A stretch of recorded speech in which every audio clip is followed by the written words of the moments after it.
നമസ്കാരം. ഗ്ലോബൽ റിപ്പോർട്ടറിന്റെ വാക്കി ടോക്കിയിലേക്ക് സ്വാഗതം. ഇന്ന് നമ്മൾ ആദ്യമെടുക്കുന്ന വിഷയം ട്രംപിന്റെ പരിഷ്കാരങ്ങൾ എങ്ങനെയാണ് അമേരിക്കൻ ജനതയെ ബാധിക്കുന്നതെന്നാണ്.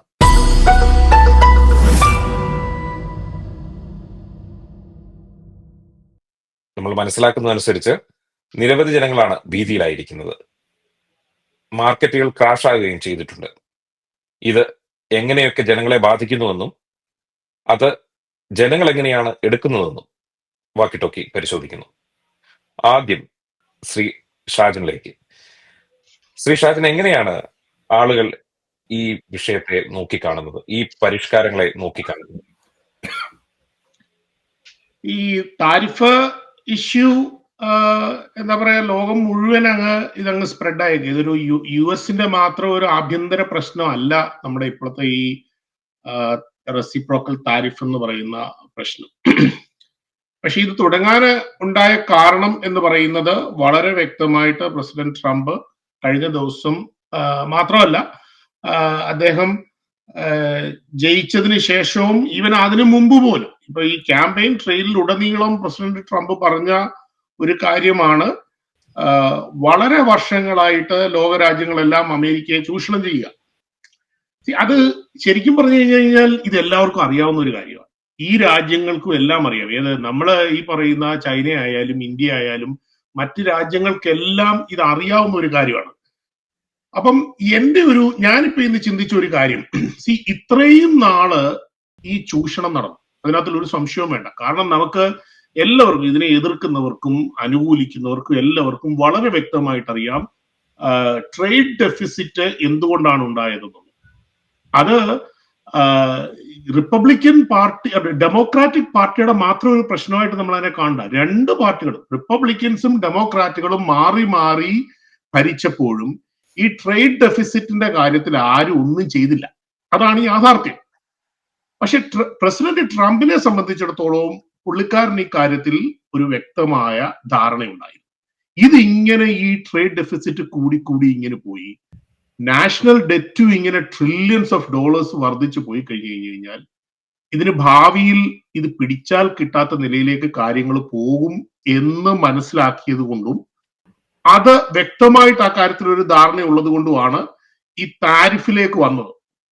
ഈ താരിഫ് ജസ്റ്റ് ഒരു ഇഷ്യൂ ഉണ്ടാക്കാനായിട്ടോ അല്ലെന്നുണ്ടെങ്കിൽ അങ്ങനെയാണെന്നുണ്ടെങ്കിൽ പിന്നെ ഒന്നോ രണ്ടോ രാജ്യങ്ങൾക്ക് വേണ്ടി മാത്രം ചെയ്താൽ മതിയാണ്. ഇത് ലോകം മുഴുവൻ മൊത്തത്തിൽ ഉള്ള എല്ലാ രാജ്യങ്ങളോടുമുള്ള ട്രേഡ് റിലേഷൻഷിപ്പിൽ എനിക്ക് തോന്നുന്നത് ഇങ്ങനെ ഒരു തീരുമാനം പുള്ളി എടുത്തത് ഈ ആഭ്യന്തര പ്രശ്നങ്ങളിൽ അല്ലെങ്കിൽ ഡൊമസ്റ്റിക് എക്കണോമിക് ഇഷ്യൂസ് സെറ്റിൽ ചെയ്യാതെ മുൻപോട്ട് പോയി കഴിഞ്ഞാൽ, നമ്മൾ പറയത്തില്ല ചുവരുണ്ടെങ്കിലേ ചിത്രം വരയ്ക്കാൻ പറ്റുള്ളൂ എന്ന് പറഞ്ഞതുപോലെ, നമ്മുടെ യു എസ് എക്കോണമി തകർന്നു കഴിഞ്ഞാൽ ലോകം മുഴുവൻ അത് ബാധിക്കും. അപ്പൊ നിങ്ങൾ അതിന് മറുപടി പറയാം, നിങ്ങൾ ആരെങ്കിലും അതിനെക്കുറിച്ച് പറയണം. കാരണം അറിയോ, ഈ ലോകത്തിന്റെ വിവിധ കോണുകളിലിരുന്ന്, പ്രത്യേകിച്ച് ഇന്ത്യയിൽ ഇരുന്ന്, നമ്മള് ഇന്ത്യക്കാരായതുകൊണ്ട് നമ്മൾ ശ്രദ്ധിക്കുന്ന സോഷ്യൽ മീഡിയ അങ്ങനെയുള്ള പോസ്റ്റുകൾ, ഇന്ത്യയിലെ വല്ല സോ കോൾഡ് എക്സ്പേർട്സ്, ഇവരെ എല്ലാ കാര്യത്തിലും ഒരു എക്സ്പേർട്സ് ആണല്ലോ. അതായത് കോവിഡ് വന്നു കഴിഞ്ഞാൽ ഇവർ അതിനകത്തുള്ള എക്സ്പേർട്ട്, അതുപോലെ തന്നെ പിന്നെ സൊസൈറ്റിയിൽ ഇഷ്യൂ വന്നു. അപ്പൊ അങ്ങനെ ഉള്ള സോ കോൾഡ് എക്സ്പേർട്സ് എഴുതി വിടുന്ന കാര്യങ്ങൾ കണ്ടിട്ട്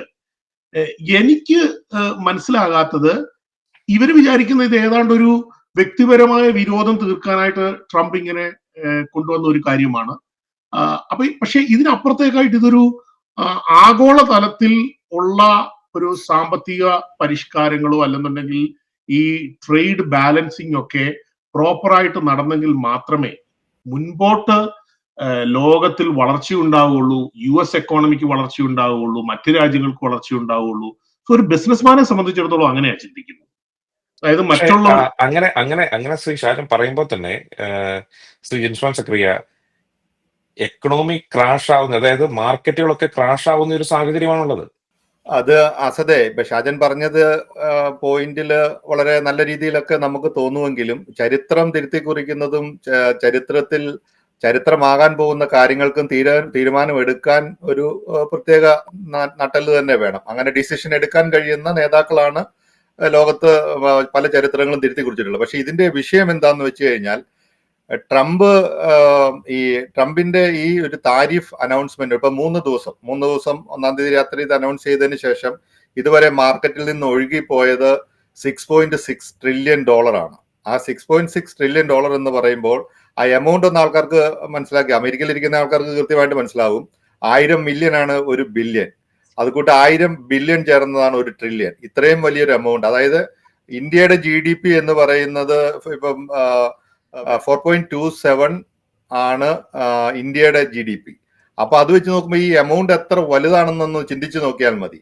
ഇത് നമ്മളെ ബാധിക്കാൻ പോകുന്നതിന് അമേരിക്കയിലെ ഓരോ കുടുംബങ്ങൾക്കും $4,000 പ്രതിവർഷം ചെലവ് കൂടുതൽ വരും എന്നാണ് പറഞ്ഞത്. ഇപ്പൊ നമ്മളെ പോലെയൊക്കെയുള്ള കുടുംബങ്ങളെ അത് ബാധിക്കുന്നത് അതിന്റെ ഇരട്ടി $10,000 ഒക്കെ ആയിരിക്കും. കാരണം ഇവിടെ EBT കാർഡൊക്കെ മേടിച്ച് കഴിയുന്ന ആൾക്കാരെ എല്ലാം കൂടെ ആവറേജ് ആണല്ലോ കണക്ക് കൂട്ടുന്നത്. അത്രമാത്രമാണ് ഓരോ കുടുംബത്തിനെയും ഇത് അഫക്ട് ചെയ്യാൻ പോകുന്നത്. ഇത് റിക്കവറി ചെയ്യുന്നതിന് എടുക്കുന്ന ഒരു സമയം, ആ റിക്കവറി ചെയ്തെടുക്കുന്ന സമയം എന്ന് പറയുന്നത് വളരെ വലിയ സമയമായിരിക്കും. ഇത് റിക്കവറി ചെയ്യും. ഇപ്പൊ ആപ്പിളിന്റെ ആണെങ്കിൽ 16% ഷെയറിൽ കുറവ് വന്നു. അങ്ങനെ വേൾഡില് ചെയ്യുന്നു. പിന്നെ അമേരിക്ക ഇതൊന്നും ഈ താരിഫുകളൊന്നും ഈ കാലാകാലങ്ങളായിട്ട് ഇത് ഇമ്പോസ് ചെയ്തതൊന്നും അമേരിക്കയ്ക്ക് ദോഷമായിട്ട് മാത്രം അല്ല. അമേരിക്ക വളരെ കൃത്യമായിട്ട് മറ്റുള്ള രാജ്യങ്ങൾക്ക് ഇങ്ങോട്ട് എക്സ്പോർട്ട് ചെയ്യാൻ പറ്റാത്ത, ഇവിടെ ഇമ്പോർട്ട് ചെയ്യാൻ പറ്റാത്ത ആയുധങ്ങൾ ഒരു സൈഡിൽ കൊടുത്തിട്ടൊക്കെയാണ് ആയുധ വിപണിയിലൊക്കെ വലിയ നേട്ടങ്ങൾ ഉണ്ടാക്കിക്കൊണ്ടാണ് ഇങ്ങനെയുള്ള ചില താരിഫ് ഇളവുകളൊക്കെ കൊടുത്തത്. അപ്പൊ അമേരിക്കയ്ക്ക് ഒരു ക്ഷീണം ഈ താരിഫുകളെല്ലാം വളരെ മോശമായിട്ട് ബാധിച്ചു എന്ന് പറയുന്നതിലൊന്നും ഒരു കഥയില്ല. പക്ഷെ അമേരിക്കക്കാരെ വളരെ നല്ല രീതിയിൽ ഇത് വളരെ നെഗറ്റീവായിട്ട് ബാധിക്കാനുള്ള സാധ്യതയുണ്ട്. ഇത് ഉടനെ തിരിച്ചു വരാനായിട്ട് ഇപ്പം റെസിപ്രോക്കലായിട്ട് മറ്റുള്ള രാജ്യങ്ങളെല്ലാവരും, ഇപ്പൊ ചൈന 34% എങ്ങാണ്ട് താരിഫ് കൂട്ടിയിട്ടുണ്ട്. അതുപോലെ മറ്റ് യൂറോപ്യൻ രാജ്യങ്ങൾ, പ്രത്യേകിച്ച് മിഡിൽ ഈസ്റ്റേൺ രാജ്യങ്ങൾ, അതായത് ലോകം മുഴുവൻ ഒറ്റക്കെട്ടായിട്ട് അമേരിക്കക്കെതിരെ നിന്ന് റെസിപ്രോക്കലായിട്ട് താരിഫ് കൂട്ടുകയും പ്രവർത്തിക്കുകയും ചെയ്യുമ്പോൾ ഇത് എത്രമാത്രം അമേരിക്കയെ ബാധിക്കുമെന്ന് ഇപ്പൊ പറയാൻ പറ്റാത്ത രീതിയിലുള്ള ഒരിക്കലും എനിക്ക് തോന്നുന്നില്ല പ്രസിഡന്റ് ഒന്നും എക്സ്പെക്ട് ചെയ്തിട്ടുണ്ടായിരിക്കില്ല. $6.6 ട്രില്യൺ മാർക്കറ്റിന് ക്ഷതമുണ്ടാവുക എന്ന് പറയുന്ന ഒന്നും പ്രസിഡന്റ് അത് ചിന്തിച്ചിട്ട് പോലും ഉണ്ടാവില്ല. ഇതാണ് അത് കോവിഡിന്റെ സമയത്തും ഉണ്ടായിട്ടുണ്ട്. അല്ല, കോവിഡിന്റെ സമയത്ത് എന്ന് പറയുമ്പോൾ എല്ലാ രാജ്യങ്ങളെയും ഒന്നിച്ചു ബാധിച്ച ഒരു കാര്യമാണ്. ഇതിപ്പോ അമേരിക്കയ്ക്ക് ഇത് ബാധിക്കുന്ന അമേരിക്കയെ മാത്രമല്ല, ഇത് ഇന്ത്യയെ ബാധിക്കും.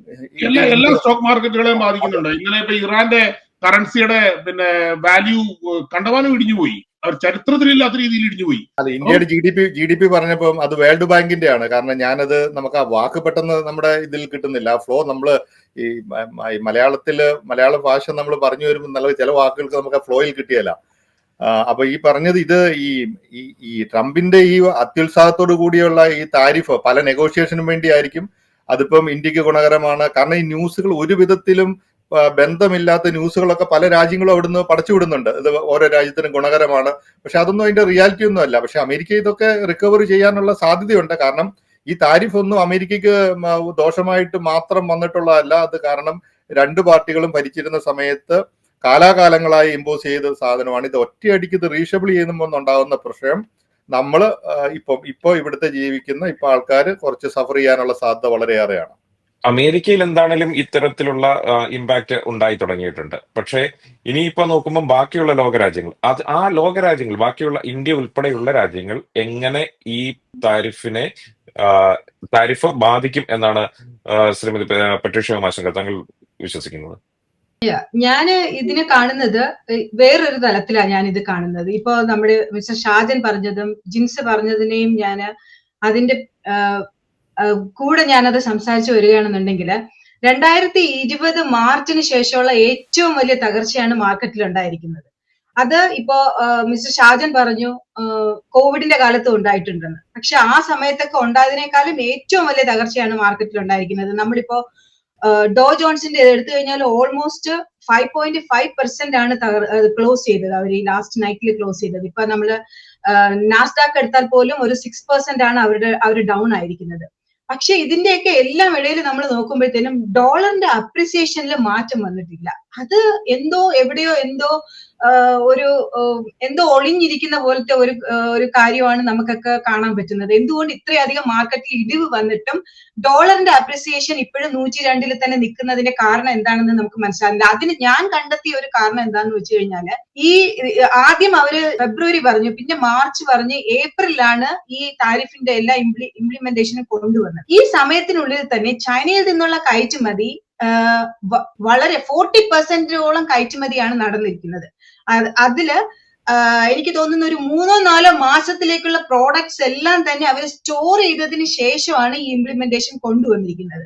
സോ ഒരു വെൽ പ്ലാൻഡ് ആയിട്ടുള്ള ഒരു കാര്യമാണ് ഇത് ചെയ്തിരിക്കുന്നതെന്നാണ് ഞാൻ ഉദ്ദേശിക്കുന്നത്. ഇപ്പൊ മറ്റു രാജ്യങ്ങളെ കുറിച്ച് ചിന്തിക്കുമ്പോഴും ഒരു 2-3 കാര്യങ്ങൾ നമ്മൾ ഇവിടെ ചർച്ച ചെയ്യേണ്ടതായിട്ടുണ്ട്. അതായത് സാധാരണയായിട്ടുള്ള ഒരു ഈ റെസിപ്രോക്കൽ ആയിട്ടുള്ള ഈ ഒരു ഇത് ചെയ്യുന്ന സ്ഥലത്ത് താരിഫിനെ നെഗോഷിയേറ്റ് ചെയ്ത് ഇതിൽ നിന്നും സേവ് ആകാനായിട്ടായിരിക്കും മറ്റു രാജ്യങ്ങള് ചിന്തിക്കുന്നത് ഈ ഒരു ഘട്ടത്തില്. അതായത് അവർക്ക് ചെയ്തുകൊണ്ടിരിക്കുന്ന താരിഫിന്റെ പകുതിയാണ് ഇപ്പോ അമേരിക്ക അവർക്കെല്ലാവർക്കും ചെലുത്തിയിരിക്കുന്നത്. അതിൽ നിന്ന് ഇതിനെ ഒരു നെഗോഷിയേറ്റ് ചെയ്തിട്ട് അതിൽ നിന്ന് രക്ഷപ്പെടാനായിരിക്കും മറ്റുള്ള രാജ്യങ്ങളൊക്കെ ശ്രമിക്കുന്നത്. രണ്ടാമത് വന്നിട്ട് ഈ കറണ്ട് താരിഫിന് സസ്റ്റെയിൻ ചെയ്തിട്ട് നമ്മളുടെ ആൾക്കാർ, ഇവിടെയുള്ള ആൾക്കാർ ഇനി 20%, 30%, 40% ഒക്കെ എക്സ്ട്രാ കൊടുത്ത് സാധനങ്ങൾ വാങ്ങുമ്പോൾ നമുക്കുണ്ടാകുന്ന ഒരു ബേർഡൻ ഉണ്ടല്ലോ, അത് താങ്ങാൻ പറ്റാതെ ആകുമ്പോഴത്തേനും നിലവിൽ നമുക്ക് എങ്ങനെ ബാധിക്കും? അപ്പോ കമ്പനികൾക്ക് ലേ ഓഫ് വരാം, നമ്മുടെ സാലറികളിൽ പ്രശ്നങ്ങൾ ഉണ്ടാകും, ജോലിയിൽ പ്രശ്നം ഉണ്ടാകും. അങ്ങനെ വരുമ്പോഴത്തേനും ഇവിടെ ഉണ്ടാകുന്ന ഒരു സാമ്പത്തിക തകർച്ച, അല്ലെങ്കിൽ നമ്മളുടെ ഇവിടുത്തെ ആൾക്കാർക്കുണ്ടാകുന്ന ഒരു ബുദ്ധിമുട്ടുകൾ, അതൊക്കെ വരുമ്പോഴത്തേനും ഇവരുടെ കയ്യിൽ നിൽക്കാതെ വരുന്ന സമയത്ത് ഇത് ആകെപ്പാട് തകിടം മറിയും. ഇപ്പൊ ഉണ്ടാകുന്നതിനേക്കാളും അത് തകിടം മറിയുന്ന ഒരു അവസ്ഥ ഉണ്ടാവും. ഏറ്റവും പിന്നെ വരുന്നത് എന്താന്ന് വെച്ച് കഴിഞ്ഞാല്, ഈ എടുത്തു വെച്ചിരിക്കുന്ന ഈ പ്രോഡക്റ്റ്, ഈ സ്റ്റോക്ക് ചെയ്തിരിക്കുന്ന പ്രോഡക്റ്റ് ഒക്കെ തീരുന്ന ഒരു അവസ്ഥ വരുമ്പോഴത്തേനും യുഎസിന് സ്വാധീനമുള്ള ആ നാടുകളുമായിട്ട് ഒരു നെഗോഷിയേറ്റ് ചെയ്ത് ചർച്ച ചെയ്തിട്ട് ഇവര് ഈ ചെയ്തിരിക്കുന്ന താരിഫിന്റെ ഈ ഇംപ്ലിമേഷൻ എല്ലാം സക്സസ് ആയി എന്നുള്ള ഒരു ഇത് വരുത്തി തീർത്ത് അവസാനം ഇതിനെ അങ്ങോട്ട് എന്താ പറയാ, ഞങ്ങളുടെ ഭാഗം തന്നെയാണ് വിജയിച്ചതെന്ന് കാണിച്ചുകൊണ്ട് ഇതിനെ എല്ലാത്തിനെയും എല്ലാം ഇല്ലാതെ ചെയ്തുകൊണ്ട് മുന്നോട്ട് പോകാനുള്ള ഒരു കാര്യം ചെയ്യുമോ എന്നും ഞാൻ വിചാരിക്കുന്നുണ്ട്. എന്താണ് നിങ്ങളുടെയൊക്കെ അഭിപ്രായം എന്ന് അറിഞ്ഞാൽ? പക്ഷെ അങ്ങനെ കാണിക്കുന്നുണ്ട് എന്താണ് അതിന്റെ ഒരു ഗുണം ഉണ്ടാകുന്നത് പൊതുജനങ്ങൾക്ക്? അതായത് ഇപ്പൊ അമേരിക്കൻ ജനത ആയിക്കോട്ടെ, മറ്റുള്ള രാജ്യങ്ങളുടെ ജനത ആയിക്കോട്ടെ, അവർക്കൊക്കെ എന്ത് ഗുണമാണ് ഇതുകൊണ്ട് ഉണ്ടാകുന്നത്? പ്രത്യേകിച്ച് ജനങ്ങളുടെ കണ്ണിൽ പൊടിയിട്ട് ഞാൻ എന്തൊക്കെയോ ചെയ്യുന്നു, ട്രംപ് 2.0 എന്ന് പറയുന്നത് ഞാൻ എന്തൊക്കെയോ ചെയ്യുന്നുവെന്ന്, ഒരു ഭരണാധികാരി എന്നുള്ള നിലയിൽ ഞാൻ എന്തൊക്കെയോ ചെയ്യുന്നുവെന്ന് കാണിക്കാൻ വേണ്ടി മാത്രം ചെയ്യുന്ന ഒരു വിക്രികളായിട്ടുള്ള ഇതിനെ കാണാൻ പറ്റുള്ളൂ. ഇപ്പോൾ പെട്രീഷ്യ പറഞ്ഞ പോലെ തന്നെ ഇത്തരത്തിൽ ഈ പറയുന്ന 4 മാസത്തേക്കോ 5 മാസത്തേക്കോ ഉള്ള സംഭരണം ചെയ്തു വെച്ചിട്ടുണ്ടാവാം. പക്ഷെ അതിനുശേഷം ഒരു പ്രൊഡക്റ്റ് ഉണ്ടാക്കണമെങ്കിൽ ആ സമയത്ത് ഇതിനെക്കുറിച്ച് നെഗോഷിയേറ്റ് ചെയ്യാൻ പോകുമ്പോൾ ആ രാജ്യങ്ങൾ കൊടുക്കണമെന്നില്ല. ഇപ്പൊ ഉദാഹരണത്തിന് ഫിൻലൻഡിന്റെ അടുത്ത് മുട്ട ചോദിച്ചു എന്ന് പറയുന്നു, അത് ആ രാജ്യം കൊടുത്തില്ല. അപ്പോൾ അങ്ങനെ വരുമ്പോൾ ഇപ്പോൾ കാനഡയിൽ നിന്നാണ് ഏറ്റവും കൂടുതൽ സ്റ്റീലും അതുപോലെ തന്നെ ഓട്ടോമൊബൈൽ പാർട്സും അങ്ങോട്ടേക്ക് വരുന്നത്. ഇപ്പോൾ കാനഡ നാളെ ഒരു ഡിമാൻഡ് വെക്കുകയാണ്, ഇല്ല എന്നൊരു, അങ്ങനെ ഒരു രാജ്യം ചിലപ്പോൾ പറയാൻ സാധ്യതയില്ല. പക്ഷെ അങ്ങനെ ഒരു സ്റ്റബേൺ ആയിട്ട് നിലപാടെടുക്കാൻ പറ്റുന്ന രാജ്യങ്ങൾ അങ്ങനെ ഒരു നിലപാടെടുത്താൽ അമേരിക്കയുടെ കാര്യം എങ്ങനെയാവും? അതുപോലെ തന്നെ അമേരിക്ക മാത്രമല്ല, മറ്റുള്ള ഇപ്പൊ തിരിച്ചും ഇപ്പം അതാണ് ഞാൻ കഴിഞ്ഞ ദിവസത്തെ നമ്മുടെ ചർച്ചയിൽ നമ്മൾ പറഞ്ഞത്, പുതിയൊരു ലോകക്രമം ഉണ്ടാവാനുള്ള സാധ്യത കാണുന്നുണ്ട്. അതായത് ഒരു സാമ്പത്തിക ക്രമം അല്ലെങ്കിൽ ഒരു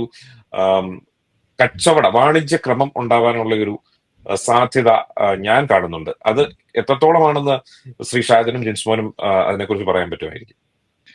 ഇതിനകത്ത് ഒരു കാര്യമുള്ളത്, ഞാനിപ്പോ ആസാദ് പറഞ്ഞ കാര്യത്തോട് ഞാൻ യോജിക്കുകയാണ്. അതിനകത്ത് എനിക്ക് വിയോജിപ്പില്ല. കാരണം മറ്റ് രാജ്യങ്ങൾക്ക് അങ്ങനെയുള്ള ഒരു തീരുമാനം എടുക്കാനുള്ള സ്വാതന്ത്ര്യം അവർക്കുണ്ട്. ഇപ്പൊ അമേരിക്കയിലേക്ക് സാധനങ്ങൾ കയറ്റി വിടണ്ട എന്നവർ തീരുമാനിച്ചു കഴിഞ്ഞു കഴിഞ്ഞാൽ അവർക്ക് അതിനുള്ള സ്വാതന്ത്ര്യമുണ്ട്. കഴിഞ്ഞ ദിവസം ചൈന 34% താരിഫ് ചൈന യുഎസിന് ഏർപ്പെടുത്തി. മാത്രമല്ല 34% താരിഫ് ഏർപ്പെടുത്തിയത് മാത്രമല്ല, ചൈന പല കമ്പനികളെ ബ്ലാക്ക് ലിസ്റ്റ് ചെയ്യുക. യുഎസിലെ ഉള്ള ചില കമ്പനികളെ ചൈന ബ്ലാക്ക് ലിസ്റ്റ് പോലും ചെയ്യുന്നു.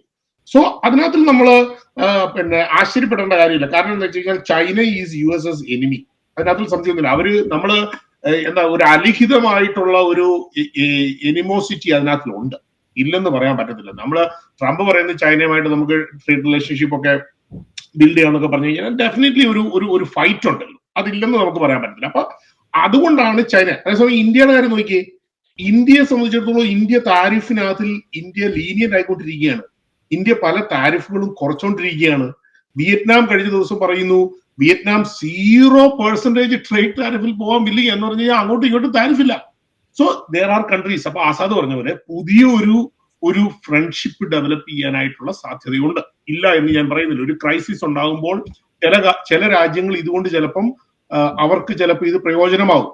ഇപ്പൊ പഴയ പല പിന്നെ ശത്രുക്കളും ഇപ്പൊ മിത്രങ്ങളാകുന്നു എന്ന് പറയുന്ന പോലെ ആ ഒരു നിലയിലേക്ക് വരാനുള്ള സാധ്യതയുണ്ട്. അതാണ്. അപ്പൊ തീർച്ചയായിട്ടും അതിനുള്ള സാധ്യത ഇല്ലാതെ ഇല്ല.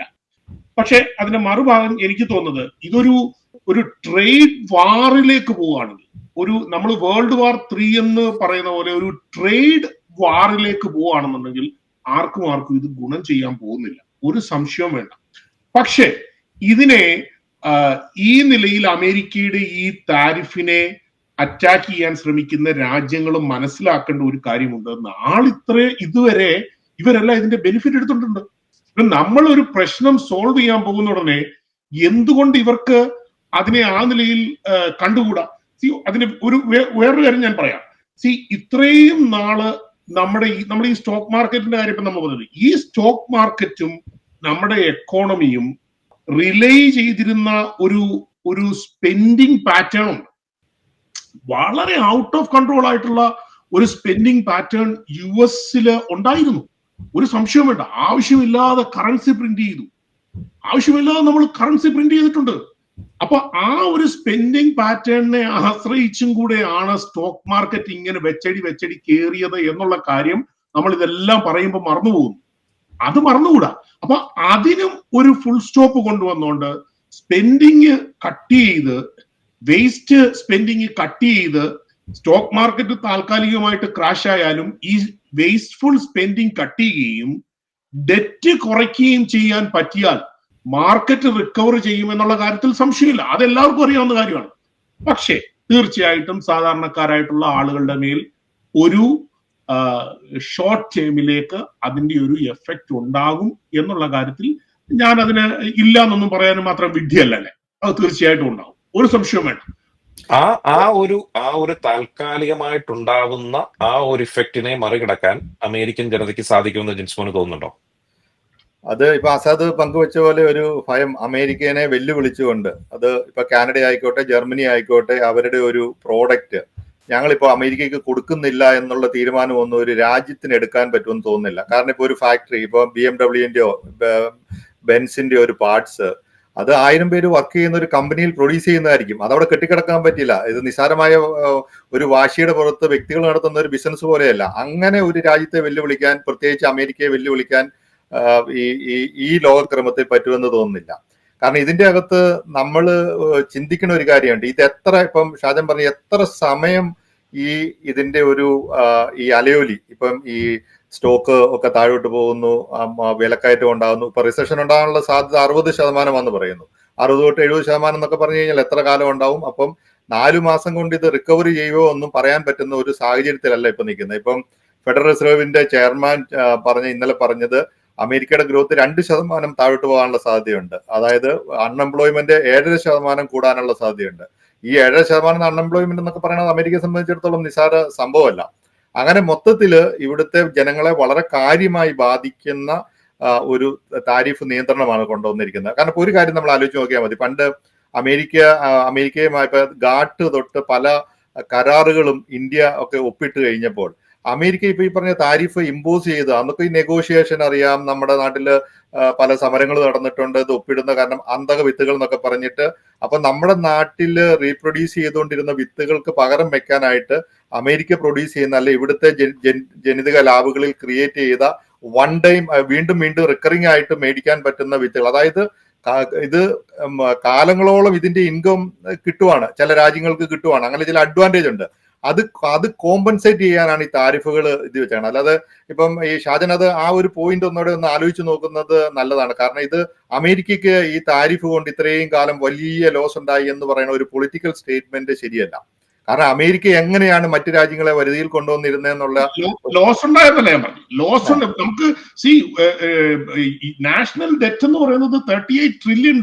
അത് എന്തുകൊണ്ടാണ് സംഭവിച്ചത്? അത് ഇതുകൊണ്ട് മാത്രം, അത് ഈ ലോസ് ഉണ്ടായില്ല എന്ന് പറയുന്നത്, ലോസ് ഉണ്ടായി എന്ന് പറയുന്നത്, ലോസ് ഉണ്ടായില്ലെങ്കിൽ എന്തിനിങ്ങനെ ഒരു ട്രേഡ് വാറിന് തുടക്കം കുറിക്കുന്നു, ഇങ്ങനെ ഒരു താരിഫ് ഇമ്പോസ് ചെയ്യുന്നത്? ലോസ് ട്രേഡ് ഡെഫിസിറ്റ് കുറച്ചുകൊണ്ടുവരണം. അല്ല, അതിന് ട്രേഡ് ഡെഫിസിറ്റ് ഇപ്പൊ എന്താ പറയാ, അപ്പൊ നമ്മുടെ ഈ പറയുന്ന അമേരിക്കയിൽ വർക്ക് ചെയ്യുന്ന വർക്കിംഗ് ക്ലാസിന്റെ സാലറി പകുതി വെച്ചെടുത്തു കഴിഞ്ഞാൽ ഈ ട്രേഡ് ഡെഫിസിറ്റ് കുറയ്ക്കാൻ പറ്റൂല. അങ്ങനെയുള്ള ഈ വളരെ മണ്ടൻ തീരുമാനങ്ങൾ ഇപ്പൊ എടുക്കാൻ പറ്റുമോ? നമുക്കൊരു പ്രശ്നം ഇവിടെ നിപ്പുണ്ട്. അതിനൊരു കാരണം ഈ ട്രേഡ്, അതായത് അമേരിക്കയെ മറ്റുള്ള രാജ്യങ്ങള് മുതലെടുക്കുന്നു എന്നുള്ളൊരു ചിന്താഗതി ഒന്നും ശരിയാണെന്ന് തോന്നുന്നില്ല. അതുകൊണ്ടാണ് പറഞ്ഞത് അമേരിക്ക ഒരു കരാറിൽ ഏർപ്പെടുന്നതും ഒരു നഷ്ടക്കച്ചവടത്തിനായിട്ടല്ല. കാരണം അമേരിക്ക മറ്റു രാജ്യങ്ങളുമായിട്ട് വളരെ കാര്യമായ നെഗോഷിയേഷൻ, വളരെ തറവായിട്ടുള്ള നെഗോഷിയേഷന് ശേഷമാണ് അമേരിക്കയ്ക്ക് ബെനിഫിറ്റ് ആകുന്ന രീതിയിൽ തന്നെയാണെന്ന്. പക്ഷെ അമേരിക്ക ഒരു ഓപ്പൺ മാർക്കറ്റ് ആയതുകൊണ്ട് അമേരിക്കയിലേക്കൊക്കെ പല രാജ്യങ്ങൾക്കും പല ബെനിഫിറ്റുകളും കിട്ടിയിട്ടുണ്ട്. അല്ല, ഞാൻ പറയാൻ വന്നതല്ല, എന്താ ട്രേഡ് ഡെഫിസിറ്റിന്റെ കാര്യം. ഇപ്പൊ കാനഡയും അമേരിക്കയും തമ്മിലുള്ള വ്യാപാര കമ്മി എന്ന് പറയുന്നത് ഏതാണ്ട് $63 ബില്യൺ ഡിഫറൻസ് ആണ് ഉള്ളത്. അപ്പം ആ ഒരു വ്യാപാര കമ്മിയെ മറികടക്കാൻ അമേരിക്ക എന്താണ് ചെയ്യുന്നത്? അപ്പം അത് എന്തുകൊണ്ടാണ് അത് ഉണ്ടായത് എന്നുള്ളത് തന്നെയാണ് ആദ്യത്തെ ചോദ്യം. അത് അമേരിക്കയിലെ ജനസംഖ്യയുടെ എണ്ണം എടുത്തു കഴിഞ്ഞാൽ ഏകദേശം 41 കോടി ജനങ്ങളുള്ള രാജ്യമാണ് അമേരിക്ക. 34 കോടി. അപ്പൊ പക്ഷെ കാനഡയുടെ ജനസംഖ്യ എന്ന് പറയുന്നത് വെറും 4 കോടിയാണ്. 30 കോടി കേരളത്തിന്റെ ജനസംഖ്യ വരുന്നുള്ളൂ. പക്ഷെ ഇവിടുന്നുള്ള പ്രൊഡക്ഷൻ അത്രയും കൂടുതലാണ്.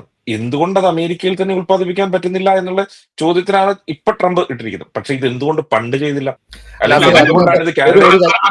എന്തുകൊണ്ട് അമേരിക്കയുടെ ഡെഫിസിറ്റിനെ കുറിച്ച് പറയുമ്പോൾ നമ്മൾ ഒരു കാര്യം ശ്രദ്ധിക്കണം. അമേരിക്ക നമ്മൾ പണ്ട് തൊട്ട്, ഇപ്പൊ നമ്മള് വളരെ ചെറുപ്പം തൊട്ട്, അമേരിക്ക ഒരു ലോക പോലീസാണ്. ലോകത്തിലെ കാര്യങ്ങളിലെല്ലാം നിയന്ത്രണം കൊണ്ടുവരുന്ന ഒരു രാജ്യമായിട്ടാണ് അമേരിക്ക കണ്ടിരുന്നത്. ഇപ്പൊ നമ്മൾ പറയാം, ഇപ്പം റിയൽ കനേഡിയൻസ് ഇപ്പൊ അത് അംഗീകരിക്കുന്നുണ്ടെന്നുള്ളത് വേറെ വിഷയം. ഇപ്പൊ ഒറ്റ ഉദാഹരണം പറയാം. ഇപ്പൊ നമ്മൾ ഈ കോവിഡ് നടന്ന സമയത്ത് അമേരിക്കയ്ക്ക് അതിനു മുമ്പ് ഒരു പ്രോജക്റ്റ് ഉണ്ടായിരുന്നു. അതായത് ഇപ്പൊ ഒരു രാജ്യത്ത് ഒരു രോഗം പൊട്ടിപ്പുറപ്പെട്ടു, ഇപ്പൊ എബോള ആഫ്രിക്കയിൽ പൊട്ടിപ്പുറപ്പെട്ടു, അല്ലെങ്കിൽ ഒരു അസുഖം ചൈനയിൽ പൊട്ടിപ്പുറപ്പെട്ടു. അപ്പൊ അമേരിക്കയുടെ ഒരു ഫണ്ട്, അമേരിക്കയുടെ ഒരു റിസോഴ്സ്, മണിയും മാൻപവറും ആ സ്ഥലത്ത് ചെന്ന് അവിടുത്തെ ആ അസുഖത്തെ കണ്ടെയ്ൻ ചെയ്യുക എന്നുള്ളത് അമേരിക്കയുടെ ഉത്തരവാദിത്വം. ഇപ്പം ആഫ്രിക്ക ഒരു രാജ്യത്തൊരു അസുഖം പൊട്ടിപ്പുറപ്പെട്ടു. ആ പൊട്ടിപ്പുറപ്പെട്ടത് എന്തിനാ അമേരിക്ക അതിൻ്റെ അകത്ത് പോയി കൈയിടണേ? ഒരു ബിസിനസ്സുകാരന്റെ ആസ്പെക്റ്റിൽ നോക്കുമ്പോൾ അതൊരു വേസ്റ്റ് ആണ്. അങ്ങനെ ട്രംപ് ആദ്യം വന്ന സമയത്ത് ഇങ്ങനെയുള്ള കുറെ ഫണ്ടുകൾ, ബില്യൺസ് ഓഫ് ഡോളേഴ്സ് അത് നിർത്തലാക്കി. ഈ അമേരിക്കയിൽ ഇപ്പോൾ ലോകത്ത് 204 രാജ്യങ്ങളുണ്ട്. 204 രാജ്യങ്ങളിൽ നിന്ന് മൈഗ്രേറ്റ് ചെയ്ത ഒരു കമ്മ്യൂണിറ്റിയാണ് ഇവിടെ ഉള്ളത്. അപ്പം ഇന്ത്യയിലോ ചൈനയിലോ ഇപ്പോൾ ഒരു വുഹാനിൽ നിന്ന് പൊട്ടിപ്പുറപ്പെട്ട ഒരു സാധനം JFK എന്ന് പറഞ്ഞ ന്യൂയോർക്കിലെ എയർപോർട്ടിൽ 30 ലക്ഷം ആൾക്കാർ, അതായത് 3 മില്യൺ ആൾക്കാരാണ് ഇതിലെ പാസ് ചെയ്തു പോയത്. ആദ്യം ഈ കോവിഡ് എന്ന് പറഞ്ഞ സാധനം മുഴുവൻ ഇതിലെ സ്പ്രെഡ് ആയത് ന്യൂയോർക്കിന്റെ പ്രാന്തപ്രദേശങ്ങളിലാണ്. അപ്പൊ ആ രീതിയിൽ ചിന്തിച്ചു കഴിഞ്ഞാൽ അമേരിക്ക ഓപ്പൺ ചെയ്ത് കിടക്കുന്ന ഒരു സ്ഥലമാണ്. അപ്പൊ അമേരിക്കയുടെ ആ പോളിസി ആര് തീരുമാനിച്ചതായിരുന്നു? അതായത് സ്ഥലങ്ങളിൽ നമുക്കൊരു ലോകത്തൊരു വിഷയം ഉണ്ടായി കഴിഞ്ഞാൽ അതാത് സ്ഥലത്ത് അത് കണ്ടെയ്ൻ ചെയ്യാനായിട്ട് മാൻപവറും മണിയും കൊടുക്കുക എന്നുള്ളതിന്റെ പോളിസി, അത് ഒരു ബിസിനസ്സുകാരന്റെ ആസ്പെക്ട് നോക്കുമ്പോൾ അത് കട്ട് ചെയ്യുക. ആ കട്ട് ചെയ്തുകൊണ്ട് എന്ത് സംഭവിക്കുന്നു? അങ്ങനെ അമേരിക്ക ഒത്തിരി കാര്യങ്ങളുണ്ട്. അങ്ങനെ ചെയ്ത പല കാര്യങ്ങൾ കൊണ്ടാണ് അമേരിക്കയ്ക്ക് ഈ ഡെഫിസിറ്റ് ഉണ്ടായിട്ടുള്ളത്. അല്ലാതെ ഇപ്പൊ ഒരു ട്രേഡിന്റെ ഒരു താരിഫ് നമ്മൾ കുറച്ചു കൊടുത്തുകൊണ്ട് മാത്രമല്ല ഇതുണ്ടായിട്ടുള്ളത്. അല്ല, ഈ താരിഫ് കൊണ്ട് പ്രസിഡന്റും ഈ പാർട്ടിയും ഉദ്ദേശിക്കുന്നത് തന്നെ ഒരു ഫ്രീ ആൻഡ് ഫെയർ ഒരു ട്രേഡ് ആണ്.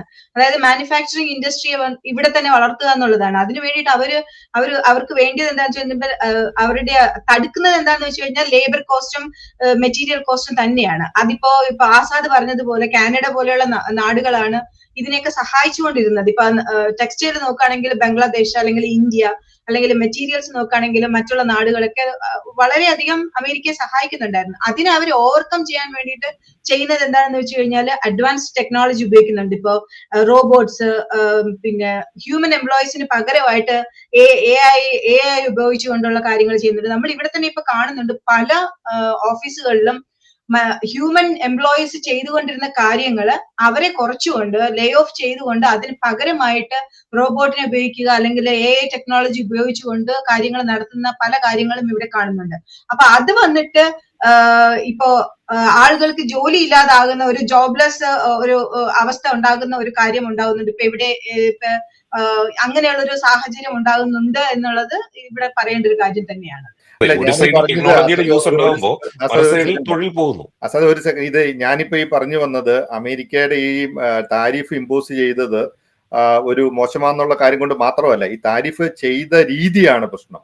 അതായത് ലോകത്ത് അമേരിക്കയുമായിട്ട് ട്രേഡ് നടത്തുന്ന 160 രാജ്യങ്ങൾക്കും ഒരു ബ്ലൈൻഡ് ആയിട്ട് ഒരു താരിഫ് ഏർപ്പെടുത്തി. അത് ഏത് രീതിയിൽ ഇത്രമാത്രം ഇത് സഫർ ചെയ്യാനുള്ള ഒരു കപ്പാസിറ്റി മാർക്കറ്റിനുണ്ടോ? ഇത് അമേരിക്ക മാത്രം ബാധിക്കുന്ന ഒരു വിഷയമല്ല.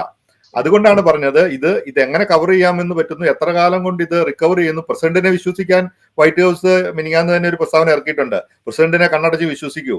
അത് നമ്മൾ പറയല്ലേ, നമ്മൾ ബൈബിളിനെ തൊട്ട് അല്ലെങ്കിൽ ഖുറാനെ തൊട്ട് ഗീതയെ തൊട്ട് നിങ്ങൾ സത്യം ചെയ്യാൻ പറയുന്ന പോലെ നിങ്ങൾ സത്യം ചെയ്യൂ. ഷാജൻ അത് മറുപടി പറയേണ്ട ഒരു കാര്യമാണ്. നിങ്ങൾ വൈറ്റ് ഹൗസിനെ വിശ്വസിക്കൂ. വൈറ്റ് ഹൗസിനെ വിശ്വസിച്ചു കഴിഞ്ഞാൽ നാളെ വയറ് വിശപ്പ് മാറുമോ ഷാജ? എന്നാണേലും പ്രൈസ് റൈസ് ഉണ്ടാകും എന്നുള്ള കാര്യത്തിൽ administration is well aware of it. ആരും അങ്ങനെ ധരിക്കണ്ട. അഡ്മിനിസ്ട്രേഷന് പ്രൈസ് ഹൈക്ക് ഉണ്ടാകും എന്നുള്ള കാര്യത്തെ കുറിച്ച് അവർക്ക് നല്ല വ്യക്തമായ ധാരണയുണ്ട്. കാരണം അല്ലാതെ വെറുതെ ഇതിനകത്ത് നമ്മൾ ഈ കാര്യങ്ങളൊക്കെ പറയുന്ന പറഞ്ഞാൽ ഈ ചെയ്യുന്ന കാര്യങ്ങൾക്ക് ഒരു പ്ലാനിങ്ങും ഇല്ലാതെ ചുമ്മാ അത് ചെയ്യാൻ പറ്റില്ലല്ലോ. അപ്പൊ ഡെഫിനറ്റ്ലി പ്രൈസ് ഹൈക്ക് ഉണ്ടാകും എന്നുള്ള കാര്യത്തിനെ കുറിച്ച് അവർക്കറിയാം. 2, മാർക്കറ്റ് വോളറ്റൈലിറ്റി ഉണ്ടാകും എന്നുള്ള കാര്യത്തെ കുറിച്ച് അവർക്ക് ധാരണയുണ്ട്. പക്ഷെ ഇതൊന്നുമില്ലാതെ ഈ ഒരു ഡീടോക്സിഫിക്കേഷൻ നടക്കില്ല. ഇപ്പോഴത്തെ ഈ ഫിസിക്കൽ സിസ്റ്റത്തിനകത്തിൽ ഒരു ഡീടോക്സിഫിക്കേഷൻ ആവശ്യമാണ്. നമ്മുടെ ശരീരം മുഴുവൻ പിന്നെ എന്താ പറയാ ടോക്സിക് ആയിട്ടിരിക്കുകയാണ്. നമ്മൾ അത് വെച്ചുകൊണ്ട് എത്ര നാൾ നമുക്ക് പോകാൻ പറ്റും? നമ്മുടെ മുമ്പിൽ 2 ഓപ്ഷനേ ഉള്ളൂ. പെയിൻഫുൾ ഡീടോക്സിഫിക്കേഷൻ നടത്തുക, ഇല്ലെന്നുണ്ടെന്നുണ്ടെങ്കിൽ ഒരു 3-4 വർഷം കൂടെ ഇങ്ങനെ അങ്ങോട്ട് പോയിട്ട് ഒരു പോയിന്റിൽ അങ്ങ് തീരുക. അപ്പൊ ഈ 2 ചോയ്സ് എടുക്കണം. 2 തീരും എന്ന് വെച്ചു. പക്ഷെ അവിടെയും മിസ്റ്റർ ഷാജൻ, പക്ഷെ അവിടെയും നമുക്ക് ഓപ്ഷൻസ് ഉണ്ടല്ലോ. അലോപ്പതി കഴിക്കാം, ആയുർവേദം കഴിക്കാം, അല്ലെങ്കിൽ സിദ്ധ വൈദ്യം കഴിക്കാം, അല്ലെങ്കിൽ നിങ്ങൾക്ക് ഡയറ്റ് ചെയ്യാം, അല്ലെങ്കിൽ നിങ്ങൾക്ക് എക്സസൈസ് ചെയ്യാന്നുള്ള പല ഓപ്ഷൻസ് ഉണ്ടല്ലോ. ഈ ഓപ്ഷൻസ് ഏതെങ്കിലും സെലക്ട് ചെയ്തിട്ട് വേണ്ടേ നമ്മൾ നേരിട്ട് ഏതെങ്കിലും ഒന്നിലേക്ക് പോകുന്നത്? ആ ഓപ്ഷൻസ് ഇപ്പൊ മുമ്പേ ആസാദ് പറഞ്ഞിടത്തേക്ക് വരും. ഒരു ജിയോ പൊളിറ്റിക്കൽ ഫ്രണ്ടിൽ നമ്മൾ നോക്കുകയാണെന്നുണ്ടെന്നുണ്ടെങ്കിൽ ആസാദ് പറഞ്ഞ കാര്യം ഞാൻ ആദ്യം അത് അത്ര വളരെ ഗൗരവമായിട്ട് ശ്രദ്ധിച്ചില്ല. നിങ്ങൾ കഴിഞ്ഞ ദിവസവും ആസാദ് അതിനെക്കുറിച്ച് പറഞ്ഞു, ഇന്നും അതിനെക്കുറിച്ച് പറഞ്ഞപ്പോൾ ഞാനത് കുറച്ചുകൂടെ ഗൗരവമായിട്ട് ഞാൻ അതിനെക്കുറിച്ച് ചിന്തിച്ചപ്പോൾ, ഇപ്പം നാറ്റോയിൽ നിന്ന് നമ്മൾ പെരിയെ അകന്നുകൊണ്ടിരിക്കുകയാണ്. US നാറ്റോയിൽ നിന്ന് പെരിയെ അകന്നുകൊണ്ടിരിക്കുകയാണ്. നമ്മൾ ശ്രദ്ധിച്ചു കാണും, മിഡിൽ ഈസ്റ്റേൺ കൺട്രീസുമായിട്ട് കൂടുതൽ അടുത്തോണ്ടിരിക്കുകയാണ്. വിയറ്റ്നാം പോലുള്ള ഒരു കമ്മ്യൂണിസ്റ്റ് രാജ്യവുമായിട്ട് പ്രസിഡന്റ് ട്രംപ് കഴിഞ്ഞ ദിവസം അതിന്റെ നാഷണൽ ജനറൽ സെക്രട്ടറിയുമായിട്ട് 1 മണിക്കൂറോളം സംസാരിച്ചു. സോ ജിയോ പൊളിറ്റിക്കൽ ഫ്രണ്ടിൽ ദർ ഈസ് ന്യൂ അലയൻസസ്. ഞാൻ ഇപ്പൊ അത് പെട്ടെന്ന് നിങ്ങൾ അത് പറഞ്ഞതിന് ശേഷം ഞാൻ ഒന്നുകൂടെ ആ ഒരു ആർട്ടിക്കിൾ ഞാൻ വായിക്കുകയായിരുന്നു. So definitely there is going to be a new alliance for me. ഒരു സംശയവും വേണ്ട. അത് പല രാജ്യങ്ങൾക്ക് പ്രയോജനം ചെയ്യും. ഫ്ലറിഷ് ചെയ്യാത്ത പല രാജ്യങ്ങളും ഫ്ലറിഷ് ചെയ്യും. ഇന്ത്യ ഉൾപ്പെടെയുള്ള രാജ്യങ്ങൾക്ക് ഫ്ലറിഷ് ചെയ്യും. പക്ഷേ ഇതൊരു യാഥാർത്ഥ്യമാണ്. There will be a price rise, ഒരു സംശയവും വേണ്ട. പക്ഷെ അതേസമയം തന്നെ നമുക്ക് ഇപ്പൊ ഇന്നലെ ഫോർഡ് പറഞ്ഞേക്കുന്നു എംപ്ലോയി ഡിസ്കൗണ്ട് ഫോർഡ് എല്ലാവർക്കും കൊടുക്കുകയാണെന്ന് പറഞ്ഞേക്കുന്നു. ഞാൻ ഇന്നൊരു ട്രക്ക് വാങ്ങിക്കുന്നതിനെ കുറിച്ച് പിള്ളേർ കുറെ നാളായിട്ട് പറയുന്നു നമുക്കൊരു ട്രക്ക് വേണം. ഞാൻ വിചാരിക്കുന്നു maybe now is the time to buy one. എന്തുകൊണ്ട് വാങ്ങിച്ചു? ആശ്വാസത്തിന് വകയുള്ള ഒരു കാര്യമായിരുന്നു പ്രസിഡന്റ് ട്രംപ് നമ്മളുടെ ഫെഡറൽ റിസർവ് ചെയറിനോട് പറഞ്ഞിരിക്കുന്നത് ഇൻട്രസ്റ്റ് റേറ്റ് കുറയ്ക്കണമെന്ന്. അപ്പൊ അദ്ദേഹം പറഞ്ഞിരിക്കുന്നത് അവരുടെ റിസർവിന്റെ ഒരു പോളിസി എന്ന് പറയുന്നത് വാച്ച് ആൻഡ് വെയിറ്റ് എന്നുള്ളതാണ്. പക്ഷെ ഇദ്ദേഹം ഡിമാൻഡ് ചെയ്തിരിക്കുവാണ് ഇൻട്രസ്റ്റ് റേറ്റ് കുറയ്ക്കണമെന്നുള്ള ഡിമാൻഡാണ് കൊടുത്തിരിക്കുന്നത്. പക്ഷെ അത് പറഞ്ഞപ്പോഴാണ് ആ പോയിന്റിലേക്ക് ഞാൻ ഓർത്തത്. കാര്യം ഇത് ഇവിടുത്തെ ബാങ്ക് ഓഫ് കാനഡയും ഇതേതൊരു നിലപാടിലേക്കാണ് എത്തിയിരിക്കുന്നത്. ഇപ്പോൾ 0.25 ഒക്കെ വെച്ച് കുറച്ചുകൊണ്ടിരുന്ന സ്ഥാനത്തെ 0.75 കുറയ്ക്കുമെന്ന് ആണ് സോഴ്സസിൽ നിന്ന് വരുന്ന വാർത്ത. അതായത് ഇവിടുത്തെ പല മീഡിയാസും പ്രമുഖ മീഡിയാസ് റിപ്പോർട്ട് ചെയ്യുന്നതനുസരിച്ച് 0.75 വരെ കുറയ്ക്കാം. ദാറ്റ് മീൻസ് അതൊരു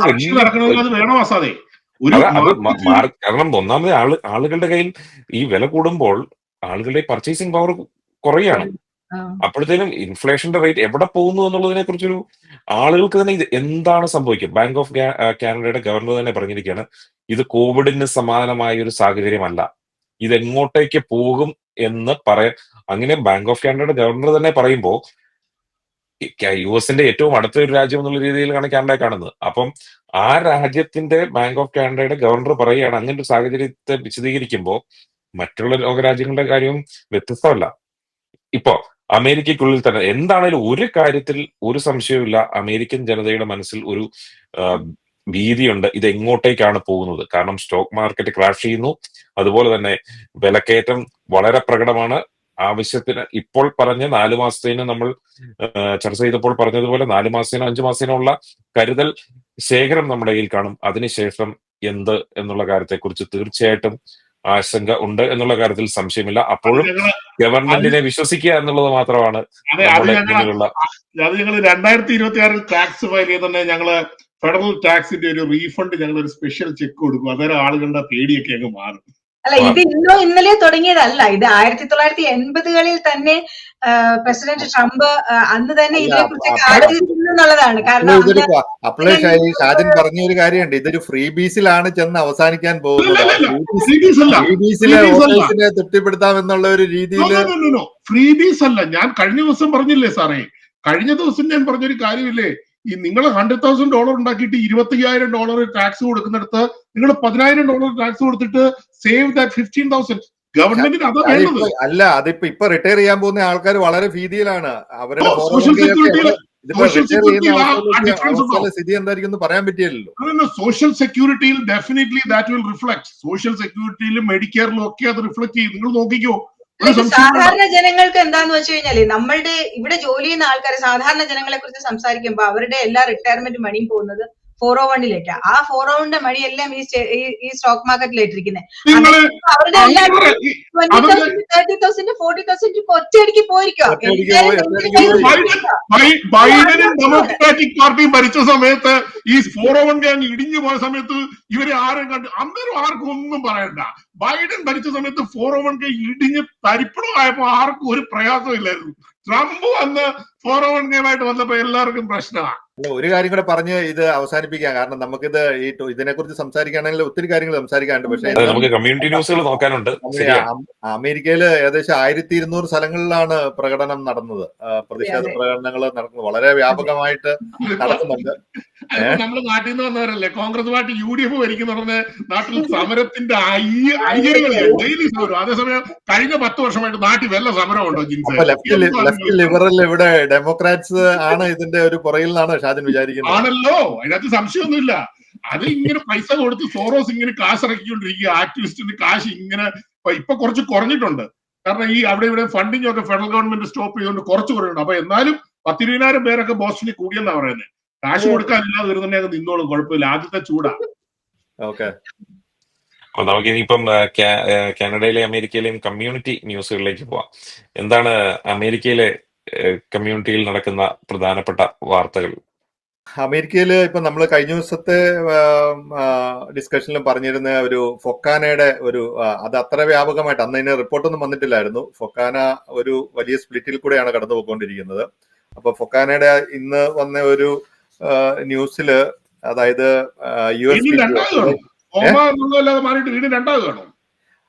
അങ്ങനെയൊന്ന് തോന്നുന്നു. കാരണം അത് കഴിഞ്ഞ ഇലക്ഷന്റെ സമയത്ത് കഴിഞ്ഞ തവണത്തെ ഫൊക്കാന കോൺഫറൻസിൽ വെച്ച് വളരെ ഭൂരിപക്ഷത്തോടു കൂടി ജയിച്ച സജിമോൻ ആന്റണിയുടെ ഒരു പാനല്, അവരെ ഫൊക്കാനയുടെ ലോഗോ അവർക്ക് നഷ്ടപ്പെട്ടു. അപ്പൊ ആ നഷ്ടപ്പെട്ടത് അത് ഓൾറെഡി ഫൊക്കാന ഇന്റർനാഷണൽ എന്ന് പറഞ്ഞൊരു ഓർഗനൈസേഷൻ, അത് ഇവര് തന്നെ ഇതിനകത്ത് ഇലക്ഷൻ നടന്നപ്പോൾ ഉള്ള ഒരു സ്പ്ലിറ്റ് ആണ്. അപ്പൊ ആ സ്പ്ലിറ്റ് അവർക്ക് അവരുടെ കയ്യിലാണ് അതിന്റെ ട്രേഡ് മാർക്ക് രജിസ്ട്രേഷൻ എല്ലാം. അപ്പൊ അത് അവർക്ക് കൊടുത്തില്ല, അതിന് പകരമാണ്. അപ്പൊ അതിന്റെ ഡീറ്റെയിൽ ആയിട്ട് ഒരു ന്യൂസ് ഇന്നിപ്പം പുറത്തു വന്നിട്ടുണ്ട്. ആ ന്യൂസിന്റെ അകത്ത് പറഞ്ഞിട്ടുണ്ട്. അപ്പൊ ഒരു കാര്യമായ ഒരു സ്പ്ലിറ്റ് ആണ് നടന്നിട്ടുള്ളത്. ഇപ്പൊ കാനഡയുള്ള ആസാദിന്റെ സ്ഥലത്തു നിന്നൊക്കെ ഫൊക്കാനയുടെ ഭാരവാഹികളായിട്ടുള്ള 2 ഗ്രൂപ്പിലുള്ള നേതാക്കന്മാരുണ്ട്. വലിയ കാര്യമായിട്ടൊരു സ്പ്ലിറ്റ് ആണെന്ന് തോന്നുന്നു.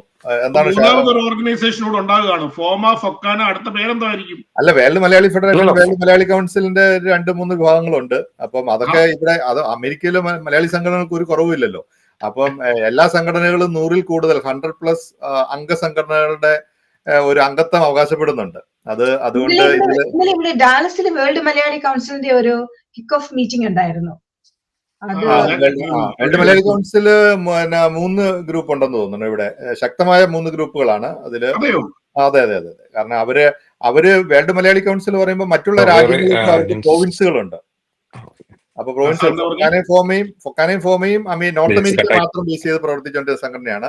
ഇപ്പൊ ഫൊക്കാന ഇന്റർനാഷണൽ അവകാശപ്പെടുന്നു അവര് 55 രാജ്യങ്ങളിലേക്ക് കൂടി അത് എക്സ്റ്റെൻഡ് ചെയ്തു. അവർക്കാണ് ഒഫീഷ്യൽ ലോഗോ ഇപ്പോൾ USPTO കൊടുത്തേക്കുന്നത്. അതുകൊണ്ടാണ് ഇലക്ഷനിൽ വളരെ വിജയം വരിച്ച പാനൽ അവർക്ക് പുതിയ ലോഗോയുമായിട്ട് അവർ വന്നു. അപ്പൊ അത് കുഴപ്പമില്ല, കാരണം ഫോമ ഒരു വലിയൊരു സ്പ്ലിറ്റ് ഉണ്ടായതിനു ശേഷമാണ് ഫോമയ്ക്ക് വലിയൊരു ഗ്രോത്ത് ഉണ്ടായത്. കാരണം പുതിയ നേതൃത്വം വരും, മലയാളികൾ പ്രത്യേകിച്ചും കഴിവുള്ള നേതൃത്വമാണ്. സംഘടനകൾ പിരിഞ്ഞ് മറ്റ് സംഘടനകൾ രൂപീകരിക്കപ്പെടുന്ന കുഴപ്പമില്ല, എല്ലാവർക്കും നേതൃത്വത്തിലേക്ക് വരാനുള്ള ഒരു സാഹചര്യം ഉണ്ടാവും. പിന്നെ ഒരു ന്യൂസും കൂടെ ഇന്ന് വന്നതിൽ ഒരു ന്യൂസും കൂടെ നമുക്ക് വളരെ കാര്യമായിട്ട് തോന്നി. മലങ്കര ഓർത്തഡോക്സ് സഭയുടെ സൗത്ത് വെസ്റ്റ് അമേരിക്കൻ ഭദ്രാസന family youth conference registration kick ഓഫിന് Houston Saint Mary's Malankara Orthodox ഇടവക വേദിയായി. ന്യൂസ് അയച്ചു തന്നിരിക്കുന്നത് ഫാദർ ജോൺസൺ പുഞ്ചക്കോണമാണ്. ജോൺസൺ അദ്ദേഹം ഒരു ജേർണലിസ്റ്റ് കൂടിയാണ്. ഇൻഡോ അമേരിക്കൻ പ്രസ് ക്ലബിന്റെ എക്സിക്യൂട്ടീവ് വൈസ് പ്രസിഡന്റ് ഒക്കെ ആയിരുന്നു.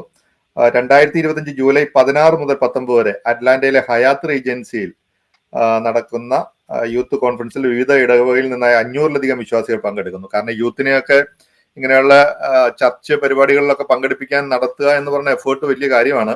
അത് അതാത് കമ്മ്യൂണിറ്റികൾ ഒന്നിച്ചു കൂടാനും യൂത്തിന് നമ്മുടെ വിശ്വാസമൊക്കെ നിലനിർത്തിക്കൊണ്ടു പോകാനും ഒക്കെ വളരെ നല്ലതാണെന്ന് തോന്നുന്നു. അതൊരു നല്ലൊരു എഫേർട്ടാണ്. അതാണ് ഇപ്പൊ അമേരിക്കയിൽ നിന്ന് ഇന്നത്തെ ദിവസം പറയാനുള്ള പ്രധാനപ്പെട്ട 2 ന്യൂസുകൾ. കാനഡയിൽ നിന്ന് പറയാനാണെങ്കിൽ ഇപ്പോൾ ഇവിടെ തെരഞ്ഞെടുപ്പിന്റെ ഒരു പശ്ചാത്തലത്തിലാണ് കാനഡ നിൽക്കുന്നത്. അധികം താമസിയാതെ തന്നെ ഏതാനും ദിവസങ്ങൾക്കകം തന്നെ തെരഞ്ഞെടുപ്പ് ചൂടിലേക്ക് ഇപ്പൊ തന്നെ തെരഞ്ഞെടുപ്പ് ചൂടായി കഴിഞ്ഞു. അപ്പം ഒരു വാഗ്ദാനവുമായിട്ട് ഇപ്പോൾ പ്രതിപക്ഷ നേതാവ് എത്തിയിരിക്കുന്നത് എന്താണെന്ന് വെച്ച് കഴിഞ്ഞാൽ കെട്ടിക്കിടക്കുന്ന ഫയലുകളെല്ലാം തന്നെ പെട്ടെന്നൊരു പൂർത്തിയാക്കും. അതെല്ലാം പെട്ടെന്ന് നോക്കി അതെന്താണ് ഇപ്പം പെട്ടെന്ന് ഇങ്ങനെ ഒരു ഇത് പറയാൻ കാര്യമൊന്നും അറിയില്ല എങ്കിൽ പോലും അത് ഒരുപക്ഷെ കുറച്ചു നാളായിട്ടൊരു ഭരണത്തിന്റെ ഒരു പ്രശ്നമൊക്കെ കാനഡയിൽ ഉണ്ടായിരുന്നു. അതുകൊണ്ടൊക്കെ ആയിരിക്കാം കെട്ടിക്കിടക്കുന്ന ഫയലുകളൊക്കെ പെട്ടെന്ന് നോക്കി പൂർത്തിയാക്കും എന്നുള്ളൊരു ഇതാണ് അദ്ദേഹം പറഞ്ഞിരിക്കുന്നത്. അതുപോലെ തന്നെ കാലാവസ്ഥയാണെങ്കിലും നാടയിലാണോ കെട്ടുന്നേ? എന്തോ ഇവിടെ നമ്മുടെ നാട്ടിലെ പോലെ ചുവപ്പ് നാട ഉണ്ടോ എന്നുള്ള കാര്യം നമ്മുടെ ഏതെങ്കിലും ഒരു മലയാളി MP അല്ലെങ്കിൽ അവിടെ ഉണ്ടായിട്ട് വേണം നമുക്ക് ഇതിനെ കുറിച്ച് കൃത്യമായിട്ട് അറിയാം. അധികം താമസിയാതെ തന്നെ നമുക്കൊരു മലയാളി MP ഉണ്ടാകുമെന്നും ഇത്തവണ നമുക്ക് ഒരു മലയാളി ആണ് നമുക്ക് മത്സരിക്കുന്നത്. ബെലൻ മാത്യു എന്ന് പറയുന്ന ഒരു മലയാളി ഡോൺ വാലി ഈസ്റ്റിൽ നിന്നാണ്. ആ സ്ഥലത്തിന്റെ മണ്ഡലത്തിന്റെ പേര് എനിക്ക് കൃത്യം ഓർമ്മയില്ല. അവിടുന്ന് മത്സരിക്കുന്നുണ്ട്. അല്ല, കൺസർവേറ്റീവ് പാർട്ടി ഇതായിട്ട് മത്സരിക്കുന്നുണ്ട്. അതെ. അപ്പം അതുകൂടാതെ തന്നെ ഇപ്പം കാലാവസ്ഥ പറയുകയാണെങ്കിൽ കാനഡ ഏറ്റവും കൂടുതൽ ബാധിക്കുന്ന വിഷയങ്ങളിലൊന്നാണ് കാലാവസ്ഥ. നോർത്തിൽ നിന്ന് സൗത്തിലേക്ക് വന്നു കഴിഞ്ഞു കഴിഞ്ഞാൽ തന്നെ വിവിധ കാലാവസ്ഥകളാണ്. ഇപ്പം ഒണ്ടാരിയോ തുടങ്ങിയ സൗത്തിലേക്ക് വരുമ്പോൾ കുറച്ച് കാലാവസ്ഥ ഭേദമായിട്ടുണ്ട്. പതുക്കെ ഒരു സ്പ്രിങ് സ്റ്റാർട്ട് ചെയ്യുന്നു, മഴയൊക്കെ തുടങ്ങിയിട്ടുണ്ട്. ഇനി ഒരു അതിശൈത്യത്തിൽ നിന്നൊന്ന് മാറി മെച്ചപ്പെട്ട് വരുന്ന ഒരു കാര്യം കൂടെ ഉണ്ട്. അതാണ് ഇപ്പോൾ കാനഡയിൽ പൊതുവായിട്ടുള്ളത്. കമ്മ്യൂണിറ്റി ന്യൂസുകൾ കൂടുതൽ ഇനിയും വരും ദിവസങ്ങളിൽ ഇനിയിപ്പോഴായിരിക്കും കൂടുതൽ കമ്മ്യൂണിറ്റി ഇവന്റ്സ് നടക്കാൻ പോകുന്നത്. ഏകദേശം ഒരു ഈസ്റ്റർ വിഷുവിനോടനുബന്ധിച്ചാണ് കാനഡയിലെ പരിപാടികളുടെ എല്ലാം തുടക്കം. ഇപ്പം അതിനുള്ള ഒരുക്കങ്ങൾ പല സംഘടനകൾ തുടങ്ങിയിട്ടുണ്ട്. ഈസ്റ്റർ, വിഷു, റംസാൻ എല്ലാം കൂടെ ചേർന്ന് ആഘോഷങ്ങൾ നടക്കുന്നുണ്ട്. വിവിധ സംഘടനകളുടെ നേതൃത്വത്തിൽ നടക്കുന്നുണ്ട്. ഒരു സംഘടന എന്ന് പറയാൻ പറ്റില്ല, ഒത്തിരി സംഘടനകളുടെ നേതൃത്വത്തിൽ വിവിധ സ്ഥലങ്ങളിലായി നടക്കുന്നുണ്ട്. അത് ഒക്കെയാണ് പ്രധാനപ്പെട്ട കമ്മ്യൂണിറ്റി ന്യൂസുകൾ. അപ്പൊ ഇന്നത്തെ ഈ പ്രോഗ്രാം ഇവിടെ വെച്ച് അവസാനിപ്പിക്കാൻ തോന്നുന്നു. അപ്പൊ അടുത്ത വിഷയമായിട്ട് നമുക്ക് അടുത്ത ദിവസം കൂടാം.